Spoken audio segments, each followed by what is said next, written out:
3. Ruth chapter 1. Now it came to pass in the days when the judges judged that there was a famine in the land. And a certain man of Bethlehem, Judah, went to sojourn in the country of Moab, he and his wife and his 2 sons. And the name of the man was Elimelech, and the name of his wife Naomi, and the name of his 2 sons Mahlon and Chilion, Ephrathites of Bethlehem, Judah. And they came into the country of Moab, and continued there. And Elimelech, Naomi's husband, died, and she was left and her 2 sons. And they took them wives of the women of Moab. The name of the one was Orpah, and the name of the other Ruth, and they dwelt there about 10 years. And Mahlon and Chilion died also, both of them, and the woman was left of her 2 sons and her husbands. And then she arose with her daughters-in-law, that she might return from the country of Moab. For she had heard in the country of Moab how that the Lord had visited his people in giving them bread. Wherefore she went forth out of the place where she was, and her 2 daughters-in-law with her, and they went on the way to return unto the land of Judah. And Naomi said unto her daughters-in-law, Go and return each to her husband's house. The Lord deal kindly with you as you have dealt with the dead and with me. The Lord grant you that you might find rest, each of you in the house of her husband. And she kissed them, and they lifted up their voice and wept.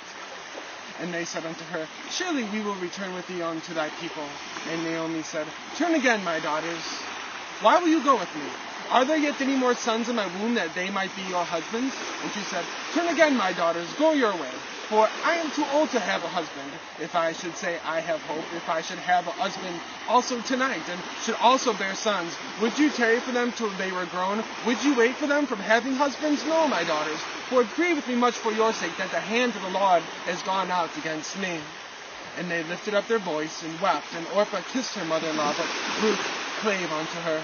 And she said, Behold, thy sister-in-law is gone back unto her people, and unto her gods. Return thou after thy sister-in-law. And Ruth said, Entreat me not to leave thee, nor to return from following after thee. For whither thou goest, I will go. Whither thou lodgest, I will lodge. Thy people shall be my people, and thy God my God. Where thou diest, I will die, and there will I be buried. The Lord do so to me, and more also, if anything but death part thee and me. And when she saw that she was steadfastly minded to return with her, then she left speaking unto her. And they too went, and they came to Bethlehem. And it came to pass, when they were come to Bethlehem, that all the city was moved about them. And they said, Is this Naomi? And she said, Call me not Naomi, call me Mara, for the Almighty hath dealt very bitterly with me. I went out full, and the Lord hath brought me home again empty.